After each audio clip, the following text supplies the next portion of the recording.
누가복음 7장 36절부터 50절 말씀 한 절씩 교독하겠습니다.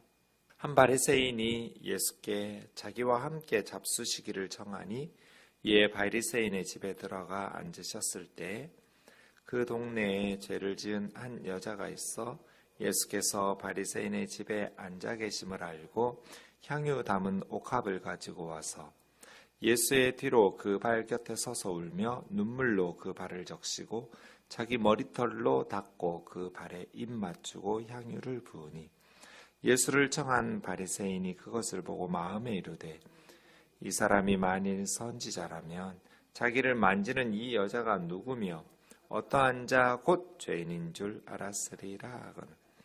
예수께서 대답하여 이르시되 시몬아 내가 내게 이를 말이 있다 하시니 그가 이르되 선생님 말씀하소서. 이르시되 빚주는 사람에게 빚진 자가 둘이 있어 하나는 500데나리온을 졌고 하나는 50데나리온을 졌는데 갚을 것이 없으므로 둘 다 탕감하여 주었으니 둘 중에 누가 그를 더 사랑하겠느냐. 시몬이 대답하여 이르되 내 생각에는 많이 탕감을 받은 자니이다. 이르시되 내 판단이 옳다 하시고 그 여자를 돌아보시며 시몬에게 이르시되 이 여자를 보느냐. 내가 내 집에 들어올 때 너는 내게 발 씻을 물도 주지 아니하였으되 이 여자는 눈물로 내 발을 적시고 그 머리털로 닦았으며 너는 내게 입맞추지 아니하였으되 그는 내가 들어올 때로부터 내 발에 입맞추기를 그치지 아니하였으며 너는 내 머리에 감람류도 붓지 아니하였으되 그는 향유를 내 발에 부었느니라. 이러므로 내가 내게 말하노니 그의 많은 죄가 사하여졌도다. 이는 그의 사랑함이 많음이라. 사함을 받은 일이 적은 자는 적게 사랑하느니라. 이에 여자에게 이르시되 내 죄사함을 받았느니라 하시니 함께 앉아있는 자들이 속으로 말하되 이가 누구이기에 죄도 사하는가 하더라. 같이요.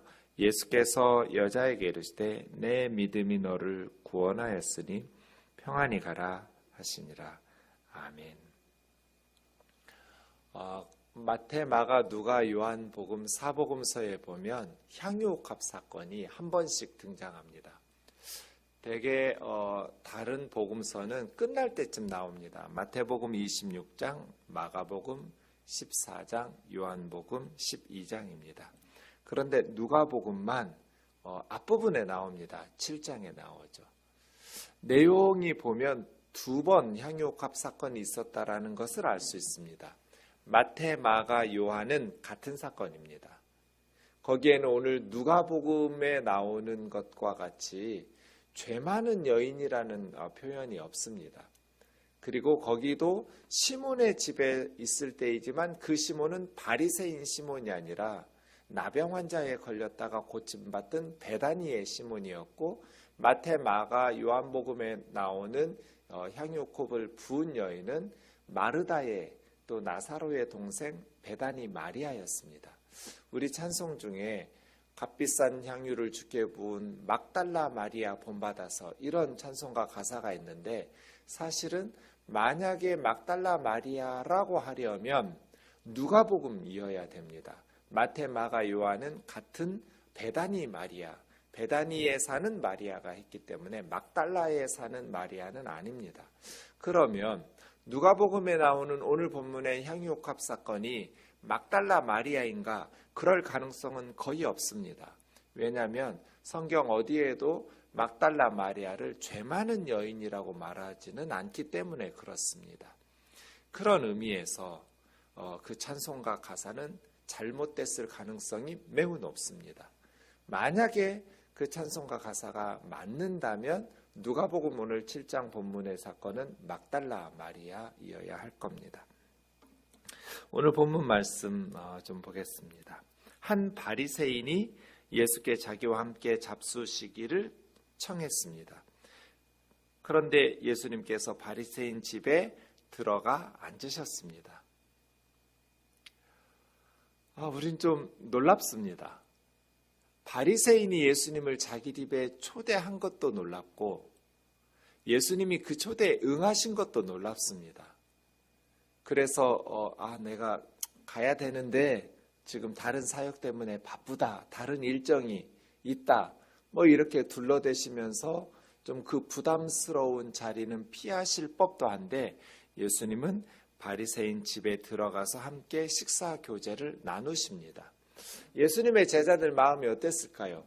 바리새인들 사사건건 예수님을 비난하고 정죄하고 많은 사람들에게서 예수님을 험담하고 찍어 누르고 심지어 죽이려고 예수님을 제거하려고 혈안이 되어 있는 사람들인데 그 바리새인의 집에 간다라고 할 때 제자들 마음이 좀 불편했을 것 같습니다.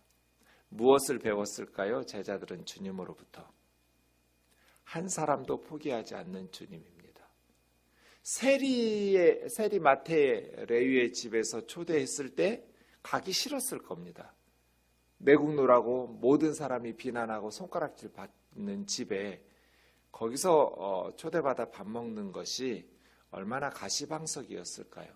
그런데 주님은 세리의 집에서 초대하실 때도 응하시면서 세리들과도 어울리셔서 죄인과 세리의 친구라는 별명을 얻습니다. 썩 유쾌한 별명은 아닐 수도 있습니다. 그런데 이제는 정반대인 바리새인의 집에 초대에 응하셔서 가서 바리새인들과 교제를 나누십니다. 주의 종들은 어떤 사람과도 어울리면서 그들을 주님에게로 인도하는 사명이 있는 것이죠. 그런데 너무 정치적인 편향성을 가지고 한쪽 부류 사람들과만 이걸 이제 진영 논리라고 하는데요. 그렇게 편가르게 하는 그리스도인들이 과연 옳은가? 예수님께서 세리들이 옳다고 생각해서 가시겠어요? 죄인인 줄 안다. 영혼이 병든 사람인 줄 안다. 예수님께서 바리새인들의 하는 짓이 옳다고 인정하셔서 바리새인들 집에 초대받고 그들과 어울리셨겠어요? 위선자들인 거 알아요. 그럼에도 불구하고 죄인을 불러서 회개시키고 그러려면 그 집에 초대해서 아주 냉정하고 차갑게 막 지적하고 정죄하면서 변화시킬 수 있겠어요? 세리의 집에서도 바리새인의 집에서도 주님은 그들의 허물과 잘못을 알고 계셨지만 그들에게 선한 영향력을 통해서 하나님의 은혜를, 구원의 선물을 함께 공유하고 나누기를 원하셨겠죠. 그래서 우리들도 바리새인의 집에도 세리의 집에도 갈 수 있는 그런 너그러움일까요? 포용력이라고 할까요?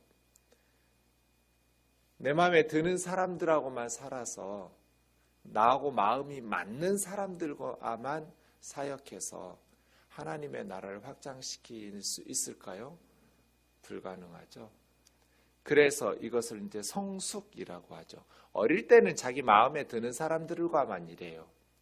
그런데 점점 성숙할수록 12제자 조합을 보세요. 매국노인 세리도 있어요. 독립운동가인 열혈당, 열심당 출신으로 보이는 제자도 있어요. 12이 날마다 함께 한 몸을 이루는 것이죠. 예수 그리스도 안에서 그리스도의 몸을 이루어가는. 그래서예요. 바리새적 신앙이 거룩이고 하나님 기뻐하시는 경건이라고 착각하지 마라. 죄 많은 여인이니까 어쩌라는 거예요? 포기하라는 거예요? 의사가 병자를 포기하는 것은 어리석은 일이잖아요. 그래서 우리 우면동 교우들이 예수님의 사랑으로 그렇다고 해서 그들의 죄를 인정하고 같이 동참하라는 거 아니잖아요. 시간은 걸리겠지만 선한 영향력들을 가지고 변화시킬 수 있는 예수님의 제자들 되기를 원합니다. 그래서 우리는 한 사람도 포기하면 안 돼요. 엄마가 자식이 못된 짓 한다고 포기하면 안 되잖아요. 세상 사람이 다 포기해도 엄마는 끝까지 자식을 믿어주고 자식이 바른 삶으로 돌아올 수 있도록 기도하고 기다려줘야 하잖아요. 예수님의 마음이 그러하다면 예수님의 제자인 우리들도 그러해야죠. 포기하지 말고 저놈은 그런 놈이야 라고 정죄하지 말고 기다리고 기도하고 믿어주고 어느 면에서는 악하지만 또 어느 면에서는 이해할 수 있는 부분들도 있거니와 어느 면에서는 선한 부분들도 있을 거잖아요. 하나님께서 만들어서 이 세상에 보내신 뜻과 계획하심이 있으실 거잖아요. 그것을 바라보면서 우리는 예수님처럼. 그래서요. 이 바리새인 예수님 존경해서 초대한 거 아니거든요. 이어지는 내용을 보면 왜 초대했는지 알 수가 없어요. 손님 초대해놓고 이렇게 무례하다니. 예수님을 초대한 것이 예수님을 존경하고 사랑하고 예수님에 대해서 더 깊이 알고 싶고 교제하고 싶고 별로 그런 마음 없었던 것 같아요. 예수님을 몰래 살피면서 뭔가 자기가 옳다라는 것을 증명하고 그러려고 하지 않았나 그런 마음이 들 정도예요. 그럼에도 불구하고 예수님은 그의 집에 응하시죠. 그 동네 죄 지은 한 여자, 어쩌면 아주 심각한 죄였던 것 같고 몸을 파는 여인이 아니었을까. 유명한 죄인이었나 봐요. 예수께서 바리새인 집에 앉아 계심을 알고 향유 담은 옥합, 옥합이라는 그릇 자체가 매우 값비싼 그릇이에요. 그래서 보통은 그냥 값싼 향수병에 담겠지만 옥합에 담았다라는 것은 그 안에 든 향수가 매우 비싼 향수라는 것을 우리가 알 수 있어요. 네. 그러니까 향유도 비싼 거였고 그 그릇을 담은 옥합, 네, 그것도 비싼 거였어요. 예수의 뒤로 그 발 곁에 서서 울며 눈물로 그 발을 적시고 자기 머리털로 닦고 그 발에 입 맞추고 향유를 발에 부었어요. 참 죄 많은 여인인 줄 아는데 다른 집도 아니고 바리새인의 집에 들어간다라는 것은 엄청난 용기가 필요했을 거예요. 보나마나 자기가 누군지 알 것이고 무슨 소리 들을 줄도 뻔할 것이고 그러면 자기 때문에 예수님께서 곤욕을 치르실 것도 알았잖아요. 모든 게 다 예상대로예요. 그럼에도 불구하고 나 때문에 예수님이 난처해지시면 안 되는데 하는 마음도 있었겠지만 그럼에도 불구하고 예수님의 발에 향유를 부어드리고 싶은 마음. 많은 걸림돌이 있어요. 그 집에 가지 않아야 될 이유가 진짜 셀 수도 없이 많아요. 그럼에도 불구하고 그 집에 갈 수밖에 없는 이유는 딱 하나. 예수님에 대한 사랑, 예수님에 대한 고마움. 가서는 안 돼. 내가 가면 예수님 난처해져. 자기 발걸음을 멈추게 할 이유들이 셀 수도 없이 많았지만 그럼에도 불구하고 자기 발걸음을 멈출 수 없는 그 가슴에 뜨거운 사랑과 감사 말이에요. 이것이 참 귀한 것 같아요. 어쩌면 이 여인은 얼른 예수님 발에 들어가서 향유만 붓고 나오자 이런 생각이었을 것 같아요. 긴 시간 거기서 울고 머리털로 닦으면서 이럴 생각까지는 없지 않았을까 싶어요. 방해하지 말고 얼른 가서 예수님 발에 향유 붓고 얼른 난 나와야지. 근데 예수님을 보니까 눈물이 터지는 거예요. 그래서 지체된 것 같아요. 그 눈물은 예수님의 용서해 달라고 예수님에게 뭘 구하는 눈물이 아니에요. 용서해 주신 것에 대한 감사의 눈물이죠. 예수님으로부터 무엇인가를 받으려는 향유 부음이 아니에요. 예수님에게 용서받고 누구도 인간 대접을 안 하는데 예수님이 자기를 사람 대접해 주신 것에 대한 감사의 눈물이에요. 우리가 예수님의 제자라면 세상 사람들이 다 쓰레기 취급해도 소중하게 여겨서 이 감사에서 흘리는 눈물, 그 고마움 눈물, 세상 사람들이 다 나 사람 대접 안 해주는데 그 권사님은 나 사람 대접해줬다는 고마움, 그 장로님, 그 집사님, 그 사람은 나를 존중해 주었다는, 그래서 내가 변화되는 새 삶을 살 수 있는 용기를 주었다는 그러한 그리스도인 우리가 예수님 제자라면 말이에요. 그래야 하지 않을까요?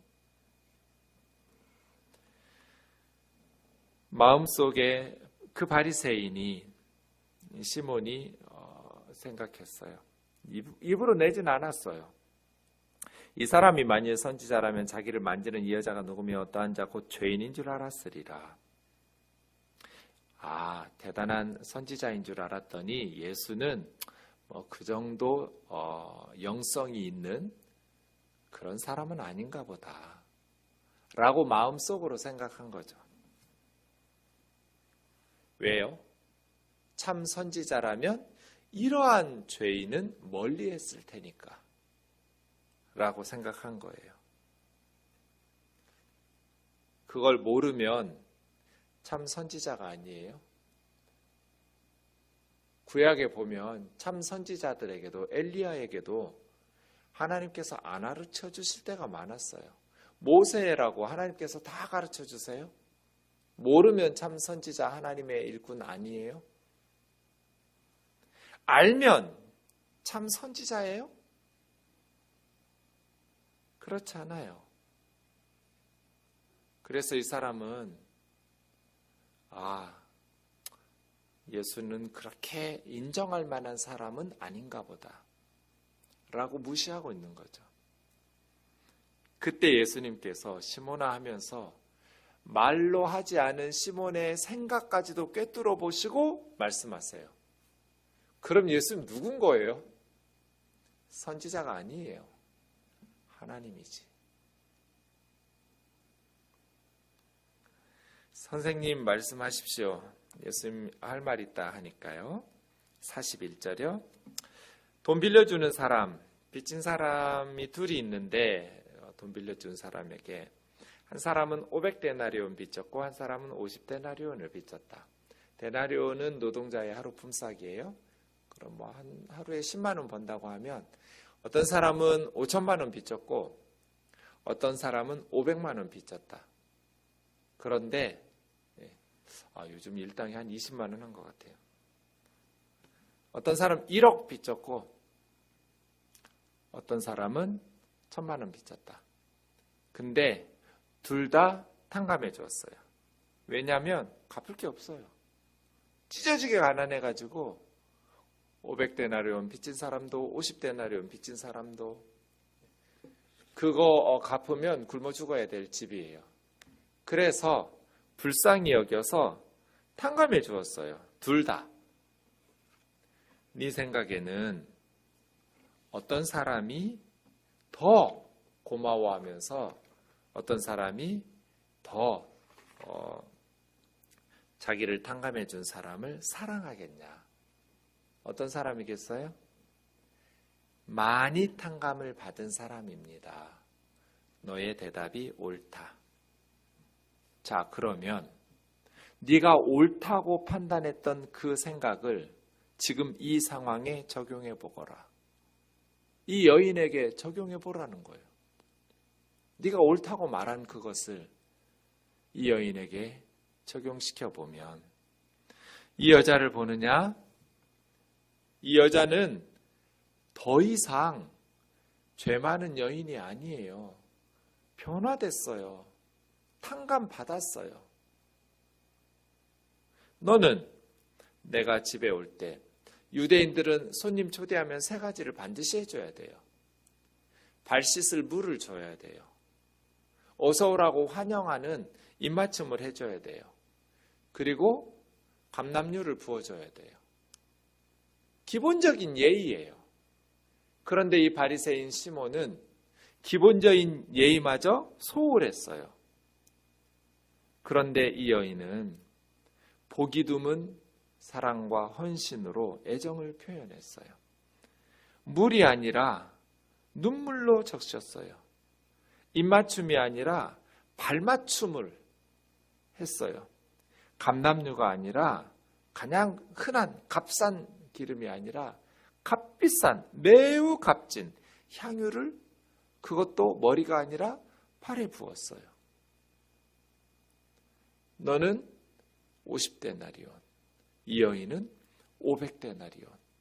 탕감받은 것이 많으니까 애정과 사랑이 감사가 더 많아서 너는 기본적인 예의마저도 소홀히 했지만 예수님을 초대는 했지만 다른 바리새인들에게 비난받을까 봐 나중에 뭐라고 하면 보험 하나 들어놓은 거죠. 나는 감람유도 안 부었어. 나는 발 씻을 물도 안 주었어. 나는 입맞춤도 안 해주었어. 라고 뭐라고 예수님 왜 니네 집에 초대했냐고 비난하는 동료 바리새인들에게 대답할 말을 준비했는지 어쨌는지는 모르겠지만 정말 무례한 짓이거든요. 이러려면 뭐하러 초대했어요? 예수님 제자들 마음이 진짜 불편했을 것 같아요. 우리 주님을 초대해놓고 뭐 하는 짓인가? 발 씻을 물도 안 줘? 그런데 이 여인 말이에요. 엄청난 옥합을 깨서 향유를 부었어요. 47절 내가 너에게 말하노니 그의 많은 죄가 사하여졌도다. 이는 그의 사랑이 많음이라. 사랑이 많아서 죄 사함 받은 것이 아니라 많은 죄를 용서받아서 사랑이 많은 거거든요. 왜요? 죄 사함 받은 게 분명해요. 뭘 보면? 많은 사랑으로 감사하는 것을 보면. 그래서예요. 이 여인은 자신의 생명의 은인에게 하듯이 예수님에게 쏟아 부었어요. 사함 받은 일이 적은 자는 적게 사랑하느니라. 시몬은 사랑하는 모습을 존경하고 감사하는 모습을 거의 안 보였어요. 기본적인 예의도 갖추지 않았어요. 왜요? 죄 용서 받은 일이 없기 때문에. 그러면 사실 예수님은 이 바리새인 집에 왜 오신 거예요? 바리새인에 대해서 바리새인이 예수님에 대해서 사랑도 없고 감사도 없고 존경도 없고 그러니 무슨 말씀을 들으려고 하는 내일 본문 새벽 예배가 없어서 그런데요. 오늘 우리가 큐티해야 될 것들을 보면 4가지 마음밭이 나오잖아요. 말씀이 뿌려질 때 밭이 이 바리새인들은 그냥 밭도 아니에요. 길가예요. 밭과 밭 사이에 딱딱하게 씨앗이 말씀 속으로 씨알도 안 먹히는 그런 집에 예수님 왜 가신 거예요? 예수님 말씀하시는 말씀이 마음속에 들어가지도 않을 텐데 어쩌면 이 여인 때문에 바리새인 집에 가셨나 싶기도 해요. 향유옥합을 부은 이 여인 때문에 이 여인에게 내 죄사함을 받았느니라. 이미 죄사함 받았지만 다시 한번 많은 사람들 앞에서 선언해 주었어요. 더 이상 이 여인은 과거에 죄짓고 사는 그 죄 많은 여인이 아니다. 깨끗해졌다. 새 사람이 되었다. 죄 용서를 받았느니라. 함께 앉은 자들이 속으로 이가 누구이기에 죄도 사하는가 하더라. 이래서 예수님에 대한 과도한 사랑과 감사가 없는 것이죠. 교양 있게 음식이나 대접하고 먹으려고 하니까 예수님이 누군 줄 모르는 거예요. 예수님에게 죄사함의 권세가 있는 줄을 모르는 거예요. 예수님의 정체성을, 아이덴티티를 제대로 파악하지 못한 거예요. 그러니까 교양 있게 예수님을 접대하고 이렇게 교제 나누는 것 같지만 사실은 예수님은 먹을 게 없어서 이 집에 온 게 아니에요. 예수님은 내가 너희의 죄를 용서하는 구원자이고 하나님의 아들이고 메시아라고, 내가 죄사함의 권세가 있는, 내가 너희 죄를 사하려고 세상에 온 그리스도라고 가르치기 위해서 오신 거잖아요. 그런데 그 사실은 거부하는, 그래서예요, 믿음이 없는, 예수님이 누군지 모르는 그런 교양 있는 것처럼 거들먹거리지만 예수님에 대한 무릎꿇음이 없고 예수님에 대한 사랑도 애정도 존경도, 하나님의 아들로 내 죄를 위해서 십자가에 오르실 그리스도로 깨닫지도 못하는 이러한 사람들에게는 주님이 무슨 유익이 있겠어요? 아무 의미도 없어요. 성경을 그렇게 많이 아는 바리새인이라 할지라도, 세상 사람들에게 경건하다고 그렇게 높임을 받고 칭찬을 받는 사람이라 할지라도 아무 의미도 없어요. 그래서 믿음 없는 교양은 아무 의미도 없는 거예요. 교양 있게 예수님에게 그럴듯하게 보이지만 예수님은 그 중심을 꿰뚫어 보시니까요. 오히려 예수님은 이 여자에게 너의 믿음이, 너의 사랑이 아니에요? 향유 옥합이 아니에요. 너의 믿음이 너를 구원하였으니 평안히 가라. 사랑은 그 믿음으로 구원받은 것에 대한 반응이었을 뿐이에요. 평안히 가라. 샬롬 속으로 들어가란 뜻이거든요. 마음 졸이지 말고, 누구도 너를 정죄하지 못하고 너의 믿음이 너를 구원하였으니, 하나님께서 너의 죄를 용서하고 이제 누구도 너를 정죄할 수 없으니 평안 속으로 들어가서 평안을 누리며 살라는 거잖아요. 사랑하는 자매 형제 여러분, 예수님에 대한 감사와 예수님에 대한 사랑이 나는 50데나리온인가 500데나리온인가? 그러려면 예수님 앞에서 나의 죄인됨을 깨달아야 돼요. 나는 정말 주님이 없었으면 소망이 없는 그러한 죄인이었구나. 그리고 예수님의 십자가가 내 죄로 인한 하나님의 구원 사건이라는 것을 깨달아야 돼요. 이 두 가지를 깨닫지 못하면 이 여인처럼 주님 앞에 나올 수가 없어요. 내가 죄인이라는 것, 그리고 우리 주님이 내 죄를 위해서 십자가에 죽으셨다라는 것을 깨닫고 고백해야, 그러한 믿음이 있어야 이 여인과 같은, 우리가 주님 앞에 나아가지 못할 이유는 셀 수 없이 많아요. 오히려 우리 주님만 나 때문에, 우리 그럴 때 있잖아요. 차라리 내가 예수님 믿지 않는 게 세상 사람들에게 예수님 손가락질 받게 않는 그런 마음이 여러분 어쩔지 모르겠어요. 저 있거든요. 내가 목사 안 하는 게 나 같은 사람이 주님을 모르는 것이 오히려 주님에게 더 좋지 않았을까. 믿지 않는 사람들에게 손가락질 받을 때, 부끄러운 내 마음을 들여다볼 때,